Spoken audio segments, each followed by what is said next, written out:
what we understand, we've been involved in the consultation process that's been happening so far. There's a few things that it's worth that we've understood so far, which are really, really positive.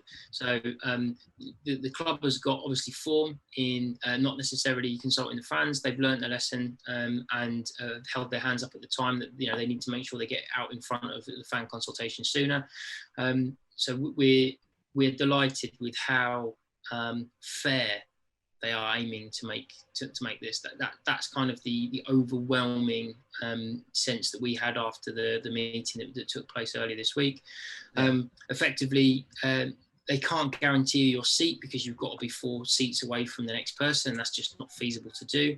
But they are effectively going to make sure that if it ends up being about 1 in 3, for example, i.e. you can attend 1 in every 3 games for the first few games of the season, and it's not them that sets that rule. Remember, it's the kind of the SAG, they're the kind of health and safety gurus that they have to kind of apply to get as many people as they can. And let's have it right, the club would be full if they thought it was safe to do so. But whatever the figure is, let's say, for example, based on the number of sold season ticket holders are going to be able to go to 1 in 3 games. Then you will effectively choose which of those 3 games in sets of 3 you can go to, you would like to go to.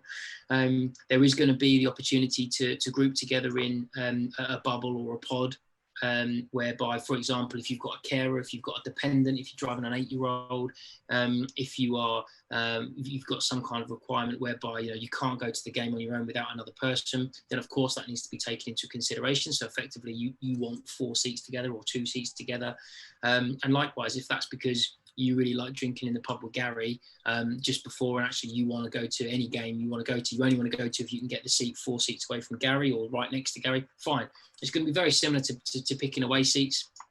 Effectively, no one has a season ticket seat, but the point is you have got a seat in the ground. So it will be on a kind of first come, first served kind of basis, just like any kind of sale, but the priority will be season ticket holders. And what's absolutely crucial, and John Punt was very, very vocal on this, there will be no commercialisation of that. It will not be, well, yeah, I'm a season ticket holder, but I've paid an extra £100, so I'm a season ticket holder gold, and I'm a season ticket holder bronze, so I have to wait until 11 o'clock no. All season ticket holders come first. All season ticket holders are equal. You will get a game every 1 in 3, 1 in 4, however many thousand we're allowed through the doors, and they do not know currently how many that's going to be. But let's say, for sake of arguments, around 1 in 3. Then if the first 3 games are Wycombe, Derby, Reading, then you basically say, well, that's on the Tuesday night, can't do that because of work, so I'll look to go on Derby.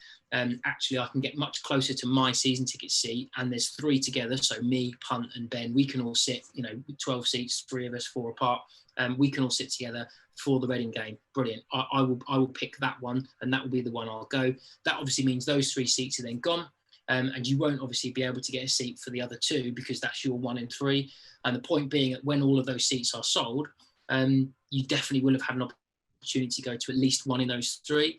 The 2 that you're not able to go to, you will get a rebate for that. So effectively, you're not going to lose out money-wise. You're not going to be paying for a game that you can't get to.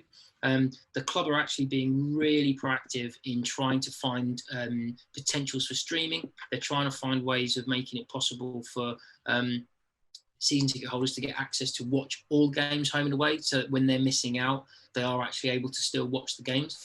And they're still at relatively early stages for contractual and other regions, and obviously the EFL own those rights, so that's not an easy thing for them to sort, but they are genuinely trying to do that. And effectively, when we know that there are vulnerable people who aren't going to want to risk going into the ground, and there's an elderly population and at risk, people with certain conditions that are going to be at the ground. So it may well be that there is like a second pot of tickets that become available, because after they do the 1 in 3 thing, if only of the 20-odd thousand season ticket holders, only 17,000 actually are comfortable going to the games in September, October, then there might be another 1,000 left or whatever. That might then go back to season ticket holders who haven't already picked one. It might be members, don't know, still early days. But the most important thing, and the thing that we are so heartened by, is they are being really fair. They are completely prioritising season ticket holders. They are not trying to in any way make extra fiver here or there by me paying extra so that I get to choose before Ben. And they are really, really being logistically sensible around the fact that, you know, if John's going to take is one of his little uns, you know, if I'm going to take my old dad, point is my old dad's not going to go on his own.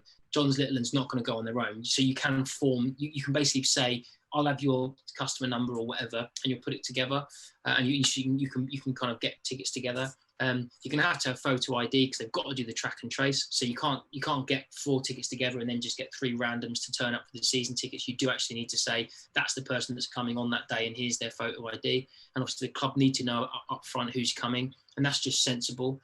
So it's prioritising season ticket holders who want to be there, who are willing to make the effort to say these are the people who are going to be there and remember their driving licence or whatever on the day.